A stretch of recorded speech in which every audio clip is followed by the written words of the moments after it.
नमस्कार साथियों, हमारे स्वर आपके सब कार्यक्रम में आज विश्व पुस्तक दिवस के उपलक्ष्य में आज सृजनलोक द्वारा दो महत्वपूर्ण पुस्तक समकालीन हिंदी कविता खंड 1 और खंड 2 से मैं कुछ रचनाकारों की रचनाएं इस कार्यक्रम के माध्यम से आपके सामने प्रस्तुत करूंगी। और मैं ये कहना चाहती हूँ कि मैं उन सभी रचनाकारों की रचनाएं भी इस कार्यक्रम के माध्यम से लेकर प्रस्तुत करती रहूंगी जो इन दो पुस्तकों में शामिल है। और हमारी अगली योजना है कि हम समकालीन हिंदी कविता खंड 3 भी लेकर जल्दी उपस्थित हों। आज शुरू करते हैं कविता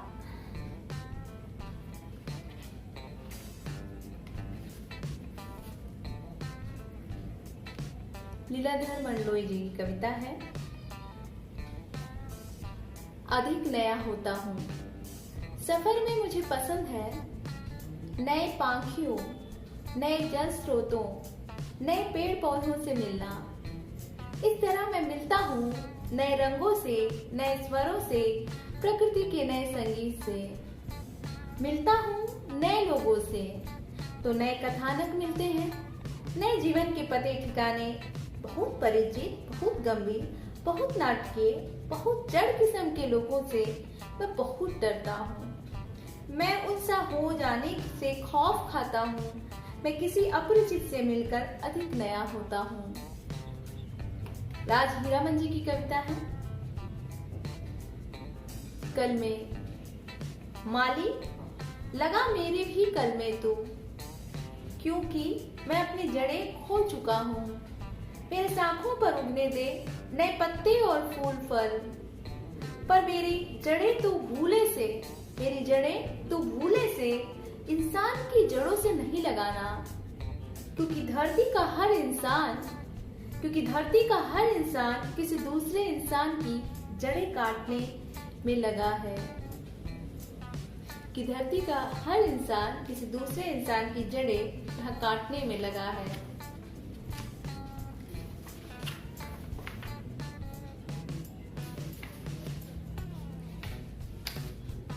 अनवर सुहेल जी की कविता इल्जाम।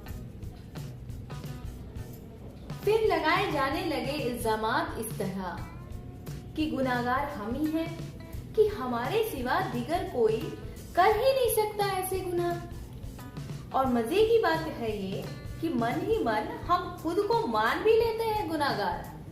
और मजे की बात है यह कि मन ही मन हम खुद को मान भी लेते हैं गुनाहगार। जैसे यकीन हो इतना कि साबित कर दिया जाएगा, एन केन प्रकरण संलिप्त थे हम भी, और कुछ अरसे बाद जैसे अकारण ही बरी कर दिया जाता है हमें उन गुनाहों से जो हमने किए नहीं थे। कोई तो बतला दे अब भी, आरोप लगाने से क्या साबित हो जाता है गुनाह। कोई तो बतला दे क्या आरोप लगाने से साबित हो जाता है गुनाह। डॉक्टर रमाकांत शर्मा जी की कविता संसार। आत्मा का विस्तार ही कहलाता संसार। रचते हैं शब्द संसार का विचार, हर बार बार बार, हर बार बार बार।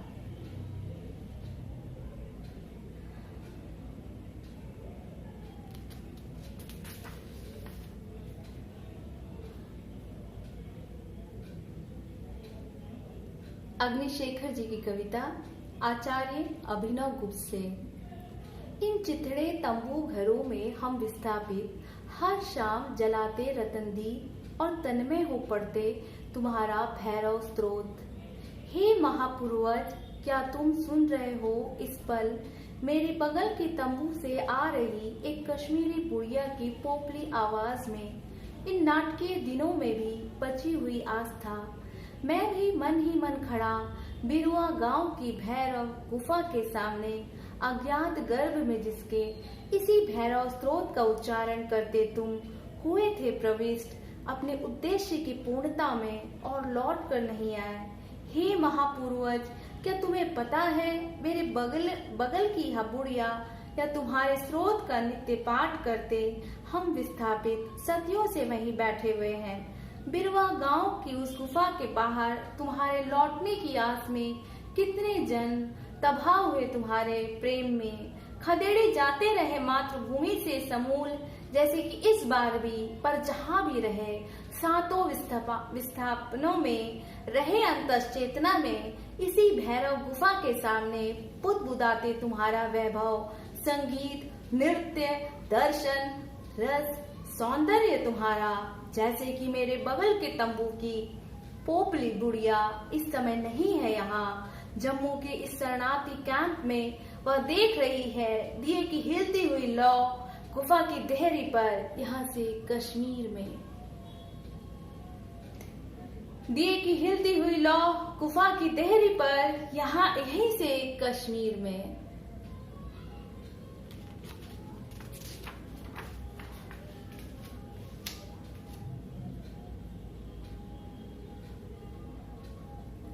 सुशील कुमार जी की कविता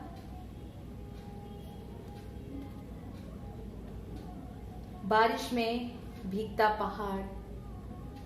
पहाड़ों को छूती है पंचम रागनी, कोकिलों के सुर से, मेघ की गर्जन से, पागल बयार के झोंकों से, बिजली की कौंध से, बसंत की भरी संझा में दोपहरी के उगते जल को उसकी तपती देह पर लहराती हुई।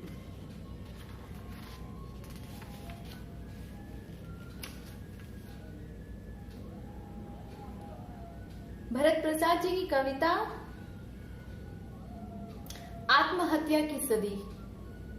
मृत्यु का एहसास मेरे हर दिन की हकीकत है, इसमें मैं हर पल जीता हूँ, यह मुझे हर पल खाती है, नसों में लावा की तरह बहती कोई आग है या जिसे हर सांस पीता हूँ। मुझसे कहिए ना मौन, मैं काट बन जाऊंगा, मुझसे कहिए ना त्याग, मैं मिट्टी हो जाऊंगा, मगर मुझसे मत कहिएगा हंसो, मगर मुझसे मत कहिएगा हंसो, मैं रो भी नहीं पाऊंगा। पेट फैल गया है शरीर में माया की तरह, भूख जैसी पीड़ा पूरे बदन से उठती है, हड्डी दर हड्डी में, मस्तक में इंच इंच नाचती है भूख। आत्मा में गूंजता है मौत का अनहदपन, हृदय से धिक्कार उठती है अपने ही जीने पर। पानी अब पानी नहीं, पेट का अन्न है, पत्थर बन भुला है, पत्थर बन भुला है, शमशानी अतीत भुला है हृदय, दियों का बुझ जाना देखा है गांव की अकाल मृत्यु, जीते जी टूटना ए टूट कर बिखर जाना, जीते जी टूटना ए टूट कर बिखर जाना। राजकिशोर राजन की कविता पुल और नदी। पुल पार करते उस नदी को देखा मैंने, पुल पार करते उस नदी को देखा मैंने, एक भूली बिसरी बरसाती नदी, एक भूली बिसरी बरसाती नदी, 2-4 महीना टलमल टलमल जल से, फिर छूछ की छूछ, फिर छूछ की छूछ। कितनी बेरौनक लगती है नदियां जब उनमें नहीं होता जल। उदास उस पुल से पूछे कोई, उदास उस पुल से पूछे कोई। अनिता भारती की कविता फर्क। अरे सुनो बहनों, थोड़ा पास आओ, मत शर्माओ, शर्मा जाने से किसी के गुनाह कम नहीं हो जाते। अरे सुनो, तुम्हें पसंद है गोरा गोरा गोल गोल सुंदर चांद और उसकी चांदनी को पीना। हमें पसंद है परिश्रम के आग में तपे लाल तवे पर सिकती रोटी की गंध। तुम्हें पसंद है तुम्हारे भव्य मंदिर में रखे दिव्य देव और हमें पसंद है उन पर उंगली उठाना। तुम्हें पसंद है शब्दों के खेल में जीवन के पर्याय बताना, प्यार, सेक्स, बलात्कार, यौनिकता पर थोड़ा रुमानी होते हुए चर्चा छेड़ना। और हमें पसंद है इस खेल के व्यापार को एक विस्फोटक डिब्बे में बंद कर एक तिल्ली से उड़ा देना। अब बताओ कितना फर्क है तुम में और हम में, अब बताओ कितना फर्क है तुम में और हम में।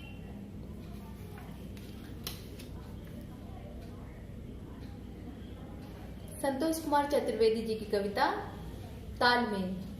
सफेद पड़ा रहा जब तक पन्ना, कभी उल्टा पुल्टा नहीं गया किसी जिज्ञासा के लिए। जैसे ही काले अक्षरों ने डेरा जमाया, पन्ने की दुनिया हो गई गुलजार। मिला पन्ने को नया क्षितिज, पाई पन्ने ने खुद की आवाज, फिर उल्टा पुल्टा उसे न जाने कितनी अंगुलियों ने कितनी कितनी बार याददाश्त के लिए लगाया गया। ठीक उसी के पास निशान, या फिर कभी कभार किनार को मोड़ कर ही स्मृति को रख लिया गया ताजा। यह तालमेल का जादू था, रंगीन बना दिया जिसने रंगहीन को भी। यह तालमेल का जादू था, रंगीन बना दिया जिसने रंगहीन को भी।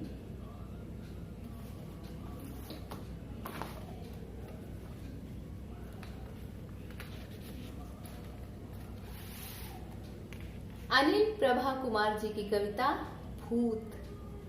दादी कहती थी, कुंवारी लड़कियां बालों में फूल नहीं लगाती, संवर कर शाम को पेड़ों के पास से नहीं गुजरती, चुस्त बदन उघाड़े कपड़े नहीं पहनती। क्यों? मैंने प्रतिवाद किया था, भूत पीछे पड़ जाते हैं। उसका बस यही जवाब था, मुझसे सड़ी गली बातें मत करो। मैंने पांव पटक कर कहा था। अब अखबारों में उन्हीं भूतों की खबरें भरी हैं जिनका उघड़े या घूंघट में ढके तन से कोई मतलब नहीं, जिनके शिकार का नाम बस औरत होना चाहिए, जिनके शिकार का नाम बस औरत होना चाहिए। वह शहर की हो या गांव की, विदुषी या अनपढ़, बच्ची या बूढ़ी, किसी भी जाति या देश की हो, या युद्ध या शांति, घर या बाहर, बस वो औरत। अब तो हर जगह भूत ही भूत है। शायद हमें ही ओझा बनना होगा। महाकाली बन स्वयं ही महिषासुर को बदना होगा, क्योंकि रक्षा को अब कोई शिव नहीं आएंगे। आचार्य बलवंत जी की कविता बाबा की चौपाल।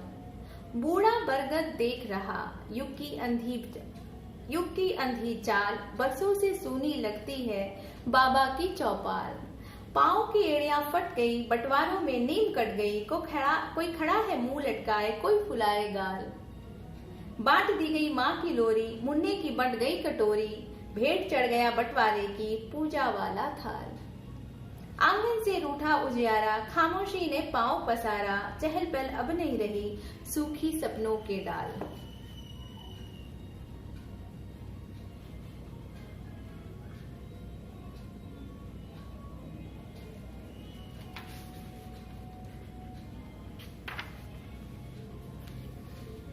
कुंवर रविंद्र जी की कविता।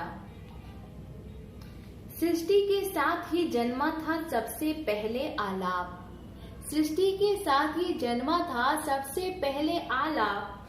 बात उसकी कविता और कंदराओं में मंद होती आलाओं की तपिश के साथ गाया गया था पहला पहला प्रेम गीत। मनुष्य भोजन की तलाश में भटकता रहा यहाँ वहाँ, पेट भर जाने के बाद गाया गया पहला विरह गीत। हाँ, पेट भर जाने के बाद।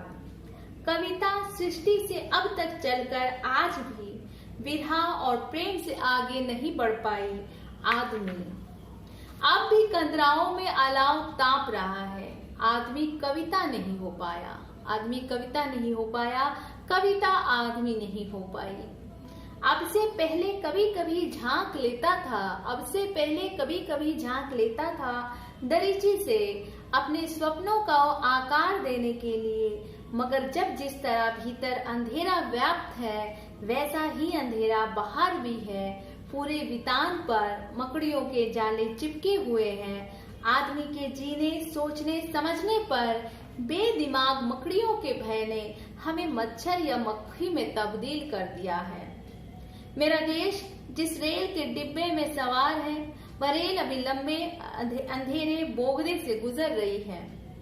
मेरा देश अभी किशोरावस्था में है और अंधेरा बहुत बदनाम है अपने चाल चरित्र से। दुआ करता हूँ मेरा देश बोगदे से निकलकर मुंह दिखाने के काबिल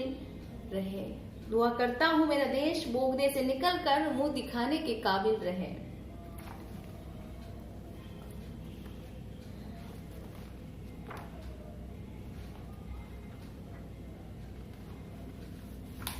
रानी मुखर्जी की कविता है प्रेम। दिशाएं भीड़ होने पर भी नफरत पाने की तड़प वजह होती है प्रेम की।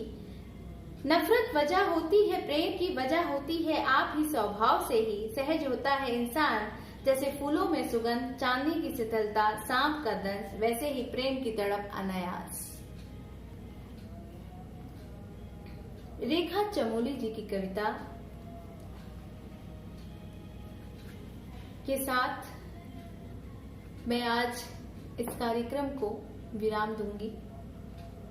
कविता का शीर्षक है हत्यारे। वे चाहते हैं अव्यवस्थाएं इतनी फैले कि हम इन्हें मान ले अपनी दिनचर्या, दिनचर्या इतनी शोर मचे कि हमें लगे शोर है तो चल रही हैं सांसें। सड़कों पर इतना खून बहे कि हम लाल रंग को लेकर तटस्थ हो जाएं। इतनी अफवाहें हो हवा में कि असल बात कहीं दफन हो जाए। आत्महत्याएं इतनी आम हो कि इन्हें स्वाभाविक मान लिया जाए। वे हमारी सामूहिक हत्याओं की तैयारियों में है। वे हमारी सामूहिक हत्याओं की तैयारी में है।